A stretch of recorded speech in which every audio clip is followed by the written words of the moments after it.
a little bit on the context. So we're a discipline of nursing situated inside the School of Health Professions. Obviously, our cohort is predominantly female, but we are seeing a larger rise in male nurses, which is absolutely great. We have quite a large number of international students, male international students coming into our program. The professional portfolio, as we've heard from the other two presenters, is a requirement of our Nursing and Midwifery Board of Australia, which is now a national body. And we considered that e-portfolio was a current pedagogical strategy, which we're now hearing so much about. And it was really interesting to listen to Grigor's discussion regarding the thinker philosophy and the worker philosophy, because this is what my intention was when I ran with PebblePad, was to not just use it in the clinical setting to evidence the students' learning, but to also give them an opportunity to evidence their theoretical learning, because one can't focus or function without the other. So the need for progressive resource change was pretty much what drove this. We needed to be up there in that space, in that e-portfolio world, and give our students an opportunity to be able to develop their learning e-portfolio right from the very beginning. So it was introduced into the first year cohort in January 2015. So I wanted the model to be both in the clinical practice units and in the theoretical learning units. And typically, of course, we see that there is a huge debate about whether you use the e-portfolio for assessment, or whether you just rely on the student taking the uptake and doing something with it. And I decided that probably the best thing was that we actually used it as an assessment tool in the theoretical units. And the one thing that I have found is that for unit coordinators who spend hours and hours and hours developing units, sourcing all the different readings that you know are going to really underpin the students' learning. And it's to your absolute horror when you discover, having done a survey, that not one of them have read one thing that you've actually integrated into your unit. So I decided the best thing would be that I would actually make the students do the readings and do some reflection on it. And that was how I started. They didn't like it much, I have to say. But interestingly, there was some really great feedback on those students who realized the value in having to do those readings.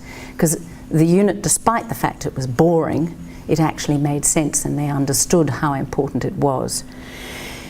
So the Australian Learning and Teaching Council, which has now been rebadged to the Office of Learning and Teaching, undertook a survey, or rather it funded an enormous project which surveyed many universities in 2008 about the use of e-portfolios in universities in Australia.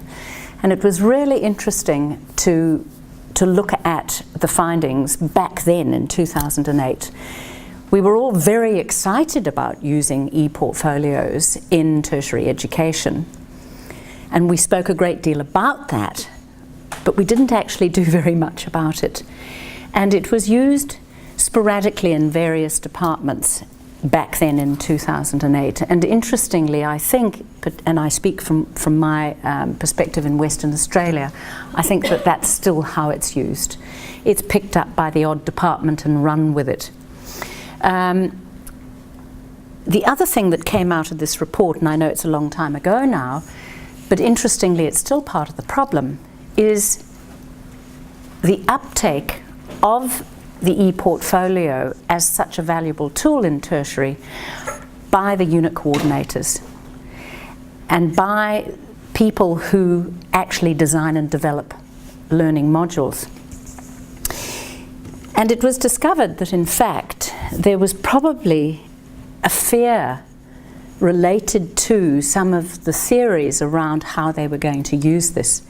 And so when Martin and I started to look into using PebblePad threaded right the way through the whole curricula, we realised that it was really important that we were able to support some of our other unit coordinators who were fragile in regards to introducing e-portfolio. And we discovered, of course, that it's largely related to a fear about having to meld technological knowledge with pedagogical knowledge and content knowledge and make that work.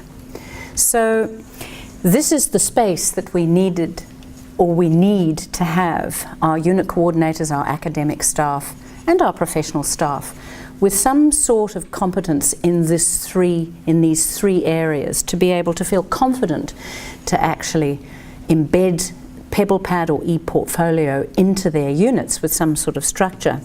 So this is the TPAC model of Kohler and Mishra 2009, and this is probably the theoretical framework that Martin and I discuss quite a lot when we're thinking about how to engage our unit coordinators. So importantly, I suppose, we had to look at the approach of how we were going to do it, and we realised it was going to be quite complex, and that we really definitely had to be the champions. And so in terms of that, the first place for us to start was to develop our own portfolios using PebblePad, so that we could actually demonstrate how important it was going to be in terms of our own professional accountability. And I think it's been quite an important tool, and we've had a few unit coordinators who've been excited and run with it, but it's still a space for us to engage in, to get everybody excited. But in terms of now embedding the e-portfolio focus through the entire 3 years, of course it took significant planning and consideration. So the important thing was that we needed to introduce it early so that the students understood how important it was, not only to their learning journey, but also to gather evidence. What we have learned is through our engagement with industry, they want graduate nurses to have an e-portfolio as they enter into the profession. They want to already see the demonstration of their learning and their ability to be able to reflect in that space. So it was the theory units as well as the clinical placement.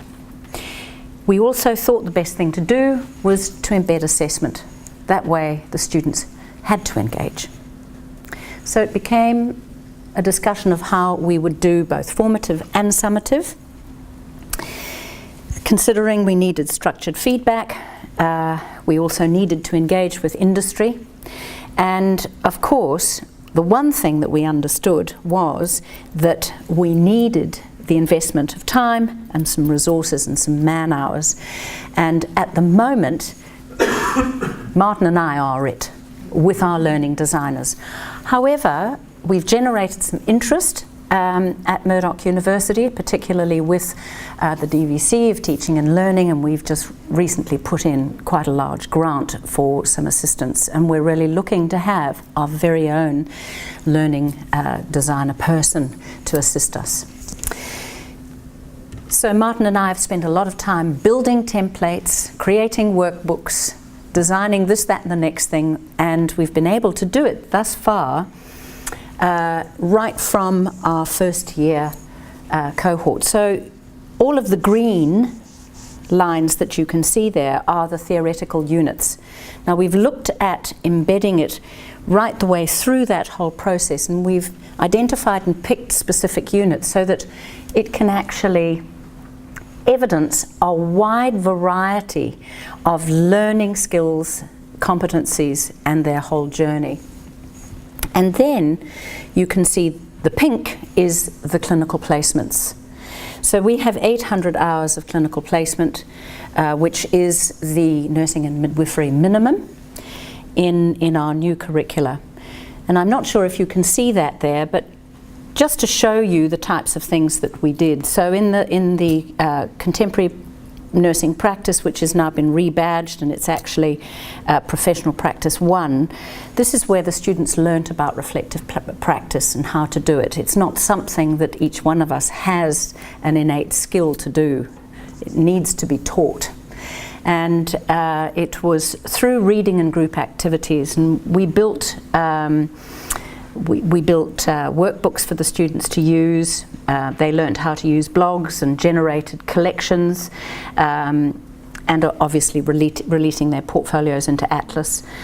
We also have in Australia an Indigenous specific health unit, and this was a wonderful space to reflect, as well as become reflexive, to develop self-awareness and to understand and begin to consider others' world views. And this was a wonderful place for reflective practice. So we built again some workbooks. Health assessment and physical assessment, this was a combination. This was a theory unit and a clinical unit where they worked in our clinical labs. And it was a wonderful space to be able to demonstrate students' learning in that beginning space of clinical practice, being able to do health assessments. Since this, and since we actually submitted our abstract, we are now running it in 2 further units. We're running it in acute care, which is again a theory combined with a clinical unit, and also maternal, newborn and paediatric care. And it's a very exciting space where Martin is actually getting rid of all that intense resource assessment, where we would have to hire the clinical lab for an entire week to see our students through, where we had to actually engage and hire 10 or more clinical tutors to do the assessments. We now do it on PebblePad, they video it, upload it, and we mark it through PebblePad. What a wonderful resource it's been. So the implementation, of course, thank you.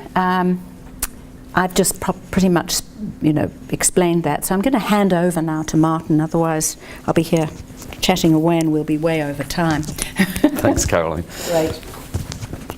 Have a bit of question time built in. Yes, yes. Okay. So my involvement was Caroline corralled me, basically. She knows I'm a bit of a techie and I like my gadgets and that. She said, come and have a look, it's really good. And I looked at it and said, wow, that's fantastic. And therefore got on board the train and started the implementation process. And as Caroline mentioned, we're quite far down now with our second years, and we've done it through multiple units, and we're starting to get some interesting results come through based on that. We realised that during this course we couldn't just drop it in there and let the students go. We had to support them at certain intervals along the way, and we did it in multiple ways. We actually support them physically, hands-on in there, showing them how to do it, running workshops, opening drop-in sessions for them to come and air their problems, being available on email, giving them how-to guides, that kind of thing. And we did it all the way through, right through their submission dates and further on as well, right to the end of the semester. And the results were quite interesting, as I said. So there was predominantly positive feedback from our students. So we actually, in our student evaluations, we put a question in them saying, how did you find PebblePad? Was it useful? We weren't expecting much. We thought there may be some negativity, and there was. Some students actually just see it as another submission area. They don't see the bigger picture, that it's their portfolio for their career. And that's where we've changed our selling tack, I suppose, along the way, and trying to improve that and get them to visualise it as a part of lifelong learning. But overall, the student surveys were really positive. For 2 units independently, there was over 60% of the students actually saw it as a beneficial, positive move for their career. So that was really good, and we drew on that. And to be honest with you, the anecdotal evidence has been really good as well. The anecdotal evidence that's negative is negative because the students don't see it as that lifelong portfolio. They see it as another area to drop an assignment in. Once we change that mindset, we're starting to see our positivity increase in this area. And I've just put up there some of the feedback from students, that they understand now that PebblePad's a great tool for learning and teaching, and that it's necessary within the theoretical units. that it's allowed them to place all their information in one area, and that they love PebblePad and they think it's a useful tool for going forward and moving on with their professional career. So we're starting to see that shift, which is really nice. The clinical units are a little bit trickier with us. I'm lucky that I've had my feet in both camps in the UK nursing and also in Australia nursing, and it's very different in Australia to the UK, and it causes a few issues with implementing things like this because we have that private and public sector in Australia. So we've started to do trials. We surveyed all our industry partners and said, what do you think? How do you think it would be implemented? Do you think it would be useful? We also said, how are our students going to get online with this? Can they use your computers? Can they use their devices? Obviously not at the bedside, but within office space or nurses' stations. And we've trialled it. We've run 2 trials so far, one very small trial with just 8 students in 1 placement, and we've also run a trial across a couple of placements with approximately 30 students. And the results from the smaller trial were overwhelmingly positive. They all said, yep, fantastic, gets rid of the paper portfolios, fantastic, I don't have to come back into the university and stamp them and submit them. And from our point of view, it was fantastic as well from a resource. Our man hours kind of dropped off on these, and we didn't have to double check signatures, etc., etc. And there was a definite desire to continue using it. Areas for improvement, in the initial one were concerns with Atlas and difficulties associated with using Atlas. The layout of the workbooks, which we're changing now in terms of how we actually assign all their competencies and having competencies in one tab instead of multiple tabs. Storage is a huge issue for us with paper portfolios, so now we're looking at moving onto a large server within the university that we can archive all our portfolios and certificates and paperwork to within PebblePad, and also a recording of clinical hours and maintaining that record for registration. Our biggest thing is online access and being able to get onto private industries' Wi-Fi. They won't let our students do it because it costs them money. So therefore we need to think a little bit more creatively about that. Clinically, the feedback, the quantitative feedback was pretty identical to our theory unit, and they loved it out there. They thought it was fantastic. So the future, well, we've kind of got all these grand ideas, to be honest with you, of where we want to go with PebblePad. If it's down to me and Caroline, it'll be integrated into every single unit across our entire nursing programme so that our students can leave with a really rich portfolio, showcasing themselves and making themselves stand out from the crowd. As Caroline mentioned, we've just put in for a large grant for that initially was for looking at hardware to do with our online access and in clinical practice.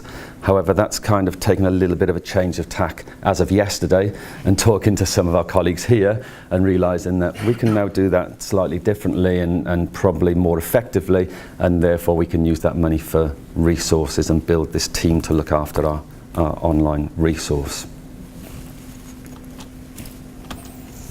Any questions? We've time for some questions.